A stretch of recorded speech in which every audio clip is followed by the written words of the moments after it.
Lovely student, this is Adya. Welcome back to the channel.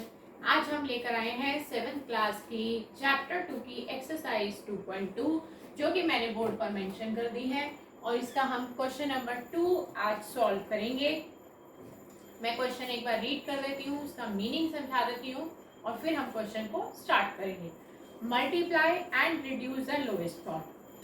आपको पहले multiply करना है, जो फाइनल आंसर आएगा आपको उसको लोएस्ट फॉर्म में कन्वर्ट करके देना है। लोएस्ट फॉर्म लिखा है या स्टैंडर्ड फॉर्म लिखा है या सिंपलेस्ट फॉर्म लिखा है, तीनों का मतलब सेम रहेगा और वो कैसे करना है वो भी हम सीखेंगे।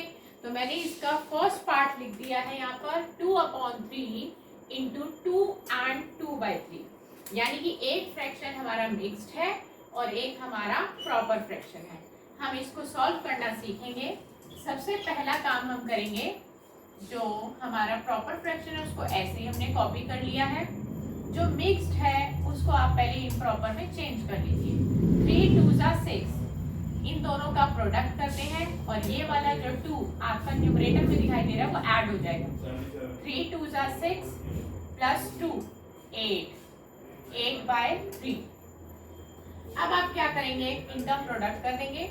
आपको 8 2 16 करना है और 3 3 9। आप जरा ध्यान से देखिए, 16 और 9, 16 न्यूमरेटर में है और 9 डिनोमिनेटर में है। दोनों सेम टेबल से कैंसिल नहीं हो रहे, दोनों के दोनों सेम टेबल से कैंसिल नहीं हो पा रहे, जिसके कारण हम इसी फॉर्म को सिंपलेस्ट फॉर्म मान लेंगे।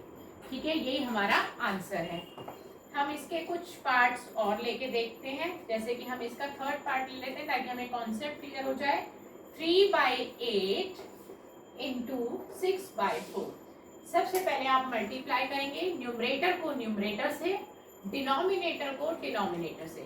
3 6 18, 8 4 32। ठीक है, अब आपको क्या करना है, अब आपको चेक करना है कि आपका जो न्यूमरेटर है और जो आपका डिनोमिनेटर है क्या ये सेम टेबल से डिविजिबल है। यस, 18 और 32 दोनों ही 2 से डिविजिबल हैं, तो हम इसको 2 से कैंसिल भी कर सकते हैं या आप ऐसे भी लिख सकते हैं डिवाइडेड बाय 2 डिवाइडेड बाय 2। मैं आपको कैंसिलेशन का मेथड सिखा रही हूँ। 2 9 18, 2 के टेबल में 32 कब आएगा, पहले आप लिखिए 2 1 2, यहाँ से 2 माइनस कर दीजिए, बच गया 1, वो इस 2 के साथ जुड़ के 12 हो जाएगा। 2 6 12। अब आया 9/16। देखिए ये 9 और 16 दोनों के दोनों नंबर्स सेम टेबल से डिविजिबल नहीं होंगे, तो यही हमारा फाइनल सिंपलेस्ट फॉर्म है। इसी को हम सिंपलेस्ट फॉर्म कहते हैं, इसी को हम लोएस्ट फॉर्म कहते हैं, इसी को हम स्टैंडर्ड फॉर्म कहते हैं। फॉर्म स्टैंडर्ड फॉर्म का मतलब ये है कि जब हमारे न्यूमरेटर और डिनोमिनेटर 1 के अलावा किसी और टेबल से डिविजिबल ना हो रहे हो, यानी कि इन दोनों का कॉमन फैक्टर सिर्फ 1 हो। राइट, तो ये हमारा सिंपलेस्ट फॉर्म है। हम एक पार्ट और लेते हैं, इसका ट्राई करते हैं कि और हम इसका 5th पार्ट ले लेते हैं। इसका 5th पार्ट है 1/3 इंटू 15/8। पहले आपको क्वेश्चन में मल्टीप्लाई करने को बोला गया है।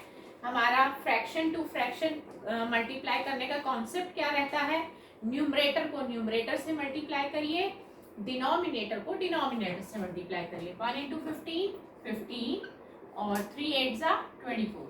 अब आपको इसको लोएस्ट फॉर्म में कन्वर्ट करना है। जब भी आपको लोएस्ट फॉर्म में कन्वर्ट करना है तो आपको देखना है कि न्यूमरेटर और डिनोमिनेटर दोनों सेम टेबल से डिविजिबल हो रही हो। फिलहाल यहाँ पर ये दोनों 3 से डिविजिबल हैं। 3 5 15, 3 8 24।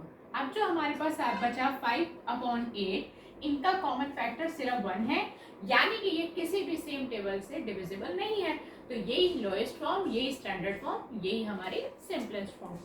एक पार्ट और लेते हैं और इसी के साथ हम ये क्वेश्चन अपना खत्म कर देंगे। हम ले रहे हैं इसी का 6th पार्ट 11/2। हम इसलिए ले रहे हैं इतने पार्ट्स ताकि आपको कॉन्सेप्ट क्लियर हो। मल्टीप्लाई करना है सबसे पहले 11/2 इंटू 3/10। न्यूमरेटर को न्यूमरेटर से मल्टीप्लाई करिए, यानी 11 3 जा 33, 2 10 जा 20। अब आप चेक करिए कि क्या 33 और 20 किसी सेम टेबल से डिविजिबल है या नहीं। ये दोनों सेम टेबल से डिविजिबल नहीं है, इनका कॉमन फैक्टर सिर्फ 1 है। तो हम इसी को हम क्या कहेंगे कि यही हमारी सिंपलेस्ट फॉर्म है, यही हमारी लोएस्ट फॉर्म है और यही हमारी स्टैंडर्ड फॉर्म है। तो न्यूमरेटर और डिनोमिनेटर जब इनका कॉमन फैक्टर सिर्फ 1 हो, यानी कि ये किसी और टेबल से डिविजिबल ना हो रहे हो, तो वही हमारी स्टैंडर्ड फॉर्म होती है। तो आज की क्लास हमारी इसी क्वेश्चन पर कंप्लीट होती है। नेक्स्ट क्लास में हम नेक्स्ट क्वेश्चन के साथ आपसे मुलाकात करेंगे। Goodbye friends.